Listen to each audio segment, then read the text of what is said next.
గూడూరు ఊరిలో నల్లటి మబ్బులు కమ్ముకున్నాయి. ఆకాశం నల్లగా మారి ఉరుములు మెరుపులతో భయంకరంగా ఉంది. ఎప్పుడెప్పుడు వర్షం కురుస్తుందా అని పశుపక్షాదులు చెట్ల చాటుకు చేరుకుంటున్నాయి. గ్రామం చివరను ఉన్న ఈశ్వరమ్మ గుడిసె దగ్గర వాతావరణం చాలా ప్రశాంతంగా, అదే సమయంలో హడావుడిగా ఉంది. గుడిసె ముందు ఒక చిన్న మట్టిపొయ్యి ఉంది. దాని చుట్టూ పిడకలు పేర్చి ఉన్నాయి. ఈశ్వరమ్మ తన పాత చీర కొంగును బిగించి నడుముకు చుట్టుకుంది. ముఖం మీద పడుతున్న వెండి కురులను చెవి వెనక్కి తోస్తూ త్వరత్వరగా పనులు చేస్తోంది. అవ్వా అవ్వా చూడు, ఆకాశం ఎంత నల్లగా మారిపోయిందో. ఇంకో గడి ఆగితే గుమ్మం దాటలేం. ఊళ్ళో అందరూ ఇళ్లలోకి పారిపోతున్నారు. పెద్ద వాన వచ్చేలా ఉంది. అవునురా చిన్నయ్యా, అందుకే పొద్దున్నే చెప్పాను ఆ చెరువు కట్టమీద ఉన్న రొయ్యలు పట్టుకుని రమ్మని. వాన పడేవేళకు మన ఇంట్లో రొయ్యల పులుసు మరగకపోతే హా వర్షానికే అర్థం లేదురా. అది నిజమే అవ్వా. నువ్వు వండే రొయ్యల పులుసు వాసన ఈ గుడిసె దాటి ఆ ఊరి మొదట ఉన్న చెట్టు వరకు వెళ్తుంది. ఈ వర్షానికి నీ పులుసు తింటే ఆ మజానే వేరు. ఎక్కువ సోతులు చెప్పకుండా ఆ మూలన ఉన్న ఉల్లిపాయలు, పచ్చిమిరపకాయలు త్వరగా ఉల్చిలిచ్చిపెట్టు, పొయ్యి వెలిగిస్తా. పెద్ద పెద్ద చినుకులు దడదడమని కురియడం మొదలుపెట్టాయి. ఆకాశం నుంచి పడుతున్న నీటి చుక్కలకు నేలతల్లి పులికించిపోయింది. ఆ వర్షపు ధాటికి ఊరి చెరువు అలుగుబారే దశకు చేరుకుంది. చిన్నయ్య ఉత్సాహంగా ఒక చిన్న గంప పట్టుకుని ఉదయాన్నే చెరువువైపు వెళ్లాడు. ఆ వర్షపు నీటిలో కొట్టుకొచ్చే తాజా ఎర్రటి రొయ్యలను ఎంతో నేర్పుగా పట్టుకుని గుడిసెకు తీసుకువచ్చాడు. అవ్వా చూడు, ఈ వర్షానికి చెరువులో రొయ్యలు పైకి తేలిపోయాయి. ఒక్క గంప నిండా తాజా రొయ్యలు పడ్డాయి. అన్నీ గలగలా మెరిసిపోతున్నాయి చూడు. హబ్బా, ఎంత ముద్దొస్తున్నాయో ఈ రొయ్యలు! ఇవి చెరువు నీళ్లలో పెరిగినవి కాబట్టి వీటికి ఉండే రుచి వేరు. వీటికి చింతపండు పులుసు తగిలితే అమృతంలా ఉంటుంది. త్వరగా కడుగవ్వా, నాకిప్పుడే నోట్లో నీళ్లు ఊరుతున్నాయి. ఆ రొయ్యల మీదున్న పొట్టు తీసి ఉప్పు పసుపు వేసి శుభ్రం చెయ్యి. అదే పనిలో ఉన్నాను కదరా. నువ్వు తొందరపడితే వంట కుదరదు. వంట అనేది ఒక తపస్సులాంటిది. దానికి తగినంత సమయం ఇవ్వాలి, ముఖ్యంగా ఈ వర్షాకాలంలో. ఈశ్వరమ్మ ఇంటి మూలన ఒక పెద్ద నల్లటి రోకలి, బండ, రాయి ఉన్నాయి. వాటితోనే ఆమె ఏళ్ల తరబడి ఇంటికి కావలసిన మసాలాలను దంచుతోంది. ఇప్పుడు కూడా ఆమె అల్లం, వెల్లుల్లి, ధనియాలు, జీలకర్ర మరియు కొన్ని పచ్చిమిరపకాయలను రోట్లో వేసింది. చిన్నయ్యా, ఈ మసాలా దంచే శబ్దమే మన ఇంటికి ప్రాణం. అవ్వా, ఈ అల్లం వెల్లుల్లి ఘాటు నా ముక్కు పుటాలను తాకుతుంటే మైకం కమ్ముతోంది. నువ్వు ఇలా రోట్లో దంచితే వచ్చే రుచి మిక్సీలో రుబ్బితే ఎప్పుడూ రాదు. కరెక్ట్గా చెప్పావురా. రోట్లో దంచితే మసాలాలోని నూనెలు బయటికి వచ్చి కూరకి అద్భుతమైన రుచినిస్తాయి. మా కాలంలో మిక్సీల్లేవురా. అప్పట్లో మా మామగారు నాకు ఈ వంట నేర్పించారు. మామగారు ఎలా వండేవాళ్లవ్వా? చెప్పు ఆ ముచ్చట. ఆయన మహా రసికుడురా వంటల విషయంలో. వర్షం పడుతుందంటే చాలు, పొలంలో పని ఆపేసి ఇంటికి వచ్చి మాతో కలిసి కూర్చునేవారు. అప్పట్లో మా పెళ్ళై కొత్తలో ఈ రొయ్యల పులుసే చేసిపెట్టానాయనికి. తిని మెచ్చుకున్నారు. ఈశ్వరమ్మ అల్యూమినియం గిన్నెలు పక్కన పెట్టి ఒక పెద్ద నల్లటి మట్టికుండను పొయ్యిమీద పెట్టింది. మట్టికుండలో వండితే ఆ రుచి 100% మారుతుందని ఆమె నమ్మకం. చిన్నయ్యా, నువ్వు కొంచెం కట్టెలు పొయ్యిలో పెట్టి మంట ఆరిపోకుండా చూడు. నూనె కాగింది. ఇప్పుడు ఉల్లిపాయ ముక్కలు వేద్దాం. పెడుతున్నావా? మంట చూడు ఎలా ఎగిసిపడుతుందో. బయట వర్షం పడుతుంటే లోపల ఈ మంట వెచ్చదనం భలేగా ఉంది. చూడు, ఉల్లిపాయలు నూనెలో వేగగానే మంచి సువాసన వస్తోంది. ఇవి కాస్త గోధుమ రంగులోకి రావాలి. అప్పుడే పులుసుకు చిక్కదనం వస్తుంది. ఉల్లిపాయలు వేగే శబ్దమే ఒక సంగీతంలా ఉందవ్వా.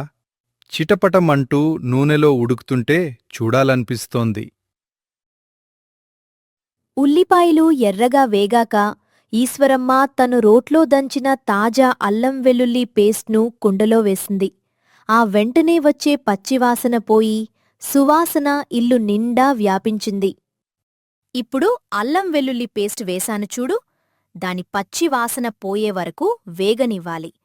అప్పుడే రొయ్యల్లో ఉండే పచ్చివాసన పోతుంది. వాసన మాత్రం అదుర్సవ్వా. పక్కింటి రామయ్య తాత కూడా మనవైపు చూస్తున్నాడు ఈ వాసన పీల్చుకుని. రామయ్య మావయ్యకు రొయ్యల పులుసు అంటే ప్రాణం. వర్షం పడితే చాలు మా గుడిసె వైపు చూస్తాడు. సరే, ఇప్పుడు ఈ రొయ్యలను కుండలో వేద్దాం.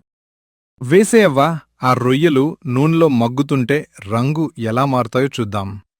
చూడు, రొయ్యలు వేయగానే ఎలా తెల్లగా ఎర్రగా మారుతున్నాయో.